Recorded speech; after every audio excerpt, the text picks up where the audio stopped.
warahmatullahi wabarakatuh. Perkenalkan, nama saya Didi Putri Hairia, NIM A1C31904 dari Program Studi Pendidikan Fisika Fakultas Keguruan dan Ilmu Pendidikan Universitas Jambi. Nah, pada video kali ini saya akan membahas materi tentang momentum dan impuls. Pernahkah kalian menyaksikan tabrakan antara dua kendaraan di jalan raya? Kira-kira apa yang terjadi ketika dua kendaraan bertabrakan?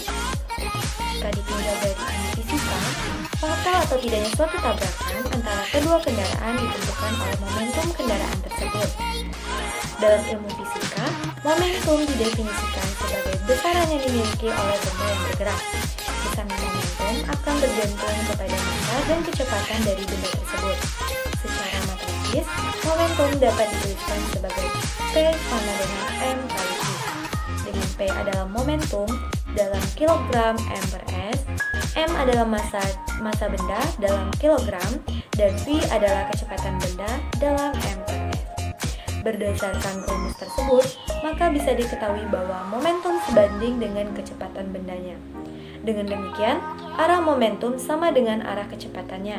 Selain itu, semakin besar kecepatan suatu benda, akan semakin besar momentumnya. Sedangkan impuls adalah hasil kali antara gaya rata-rata dan selang waktu gaya tersebut bekerja.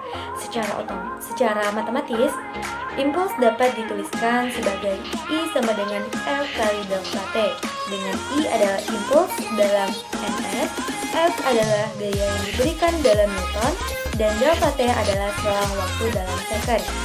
Nah, adapun hubungan impuls dan momentum. Hubungan antara impuls dan momentum dijelaskan oleh teorema impuls momentum. Teorema impuls momentum menyatakan bahwa impuls yang bekerja pada suatu benda sama dengan perubahan momentum dari benda tersebut. Berdasarkan hukum 2 Newton, menyatakan bahwa gaya atau F yang diberikan pada suatu benda besarnya sama dengan perubahan momentum atau delta P, benda persatuan waktu atau delta T. Secara matematis, hubungan antara impuls dan perubahan momentum dapat dituliskan sebagai berikut. I sama dengan delta P sama dengan P2 kurang P1. Nah, adapun hukum kekekalan momentum.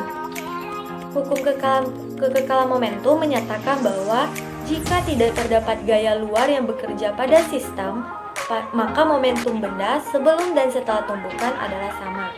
Ini berarti total momentum sistem benda sebelum tumbukan selalu sama dengan total momentum sistem benda setelah tumbukan. Secara matematis, hukum kekekalan momentum dapat dituliskan sebagai berikut.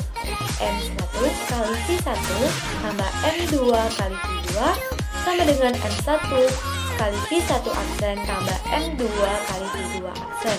Dengan M1 adalah massa benda 1, M2 adalah massa benda 2, V1 adalah kecepatan benda 1 sebelum tumbukan, V2 adalah kecepatan benda 2 sebelum tumbukan.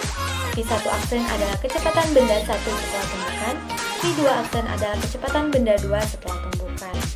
Nah, tumbukan itu sendiri dapat dibedakan menjadi 3 jenis, yaitu tumbukan lenting sempurna, tumbukan lenting sebagian, dan tumbukan tidak lenting sempurna. Untuk mengetahui jenis tumbukan dapat dilihat dari nilai koefisien restitusinya, yaitu nilai negatif dari perbandingan antara besar kecepatan relatif kedua benda setelah tumbukan dan sebelum tumbukan.